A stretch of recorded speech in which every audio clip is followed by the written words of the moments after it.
Can yoga help with chronic pain? But can it really? Hey guys, welcome to my channel. For those of you who don't know me, my name is Tara. I'm a doctor of physical therapy and a yoga teacher, and I specialize in providing yoga for people to help them heal from chronic pain, pelvic health issues, and mental health issues. I wanted to talk about this topic today about yoga and chronic pain for anyone who feels either skeptical about it, for anyone who feels like they've really tried everything to help their chronic pain and nothing is working. I really wanted to talk about this for you guys today. And for anyone who thinks either they can't do yoga or thinks that they have tried yoga in the past and it just hasn't worked for them, I am going to challenge your thought process on this a little bit and ask if you have tried other types of yoga other than vinyasa, or if you know that yoga is more than just vinyasa. So vinyasa is basically when you're moving through different yoga poses. So if you think about a typical yoga class, like at a gym or something, that's probably the yoga you're thinking about, but there is so much more to yoga than that. So if you think you can't do vinyasa, which you probably could modify, and there are things that you can do, or if you think it just doesn't work for you and you've only tried vinyasa, there's so much more to the practice. And just so you guys know, I do like vinyasa yoga. I just want you to know it's not the only thing. Like even with my chronic pain clients, I do incorporate some vinyasa yoga into their plan. But yoga is so much more than that. It works on your entire being. So it's going to work on things from a physical standpoint, a mental standpoint, emotional standpoint. It's going to work on your energy. So it really covers all the bases and is a really powerful healing tool. Let's talk about why yoga is a different approach to treating chronic pain. So a lot of times when we're looking for a solution or a remedy, we look for external sources to help us heal. So like medicine, something a doctor can provide us, surgery, even physical therapy. Those are kind of external forms of treatment. I am not against external forms of treatment, and they work well for a lot of people. And I treated for 5 years as a physical therapist treating chronic pain, pelvic health issues, and I saw a lot of people get better, but there are some people that it's just kind of like gets you so far and then you kind of get stuck and you're not getting to the stage of healing that you want, and that's kind of why I do what I do now. But I do support those forms of treatment. All my clients, I want to make sure they've been examined by a medical doctor. If they've never tried physical therapy, I think that they should go try physical therapy. So that's not what I'm saying. So I'm not being against external forms of treatment. I'm just saying yoga is different by it's kind of helping you turn inward, look inward, and kind of assess yourself as an entire human being and not just looking at one body part. It shows you how everything really is connected.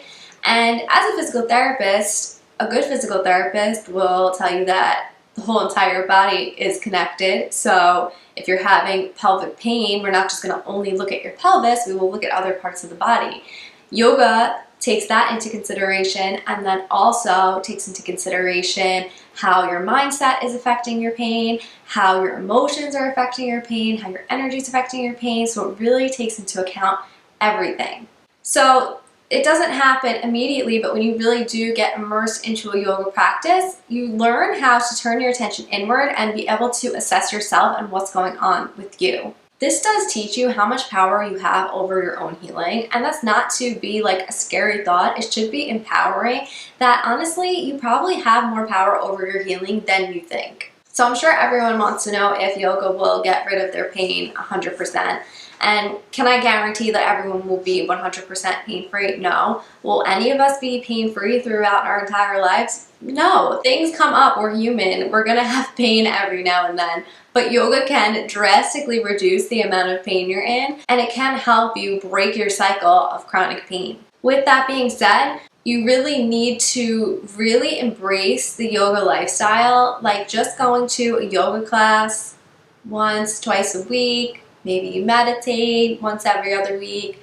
That's probably not going to do it. You really do have to embrace it as a lifestyle to really have that powerful healing effect. And I know that statement makes it seem like it's going to be this huge time commitment, and while you definitely need to put the time in at first, once you work on incorporating these principles into your life, it really becomes part of your routine, and it's not really like taking up your time.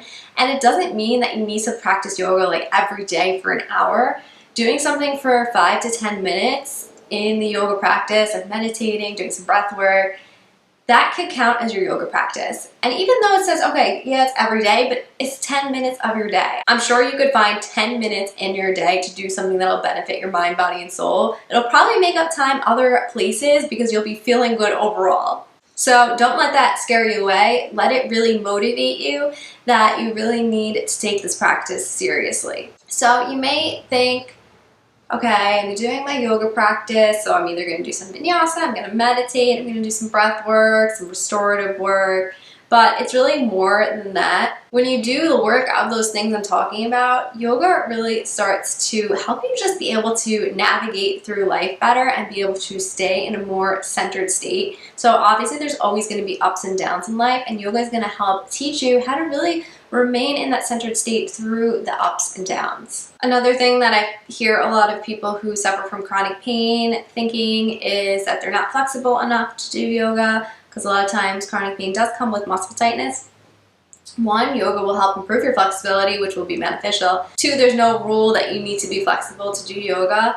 One, like I told you before, it's not just doing vinyasa, so there's all other aspects of yoga that your flexibility has nothing to do with. And two, there's so many ways to modify different poses and to really make the practice specific for you and what your body can do right now. A benefit that I do find with vinyasa practice for those with chronic pain is it's really helpful in kind of breaking the fear of movement. So I know a lot of times people do have that fear, like they're scared if they move a certain part of their body that it's going to increase their pain, which I do totally understand. But if we totally avoid movement, in the long run, we're making things worse because muscles are going to get tight, they're going to get weak, joints are going to get stiff, and then it can cause other issues. So it is important to move the body. Our body is meant to move, and yoga is a really good physical practice to kind of get into movement in a less scary way. So I find that it's really helpful at kind of breaking that fear of movement. Another physical benefit of yoga, besides from helping improve strength, flexibility, core strength, things like that, is it helps you really improve your body awareness. And I find that yoga does this better than other forms of exercise. So your body awareness is kind of knowing where your body is in space, being in tune with your body, being in tune with how it moves, how it feels. And when you are in tune, it's really helpful in healing, especially healing from chronic pain. So yoga is really great for that. So that's another physical benefit that you get out of a yoga practice. So if we move on to emotional benefits, yoga is really great for stress relief. So if you think stress isn't affecting your pain, I would like you to think a little bit differently. So if you could kind of think about if everyone's stress shows up in their body different, but maybe these resonate with you. So if you've ever been stressed and you've gotten a stomach ache, you've gotten reflux, you've gotten a headache. Obviously there's other things that can cause these things, but if that's ever happened to you, like, nothing was actually wrong with your stomach, but you got a stomach ache from being stressed out, then you could kind of see how stress kind of can affect the physical body and how it can increase chronic pain. I also think it's pretty safe to say that chronic pain is going to take a toll on you emotionally. If you're constantly in pain, it's going to affect how you're feeling, and that's totally understandable. And I think in modern medicine, the emotional and mental aspects associated with healing are kind of missed a lot of the times. So like I was talking about before, how yoga helps you improve your body awareness, it starts to help you kind of realize where you're holding your stress and tension. It helps you realize when your muscles are going into a state of stress and tension and be able to relax them. You also can work with different energy centers which relate to emotions. Also, even moving through a vinyasa practice and poses may look like you're only doing a physical practice, but it's actually really specific to working with your energy as well, and that can be really healing emotionally. From a mental standpoint, mindset, yoga is really good at helping break up old patterns in the mind. It's also good at helping you really be aware of the mind-body connection. So you can do this through many different aspects of yoga. Meditation is really great at this, and I'm sure a lot of you think you just can't meditate, but really you probably just haven't given it a long enough try. I do have a video that gives you like tips to make meditation easier, so I could link that below for you guys if you feel like you can't meditate. but meditation is really powerful at this. It helps you kind of turn inward, you know, close out the external world. Everything gets so noisy. It's kind of hard to see sometimes what we actually need, and meditation is good at helping you turn inward and really assess what you need at this time. I know I said this before, but it's so important. I'm going to mention it again. Dedication is key. Consistency is key. You can't just show up once in a while and practice yoga and expect to have all these amazing healing benefits. You really have to put the work in.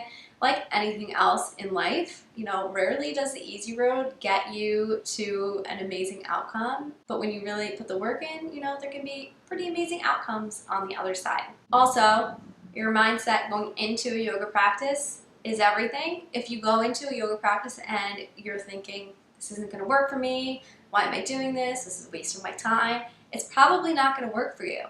Think about that mind-body connection. If you go in with an open mind, even if it's things that you're like not so comfortable with, like if you're doing more meditation or energy work, if you go in with an open mind thinking that this can work for you, I think you'll have a really different experience. Alright guys, so that's all for today. I do have some programs coming out for yoga and chronic pain, so stay tuned for that. You can follow me on Instagram at Dr. Tara Soleil. That's where most of my updates are going.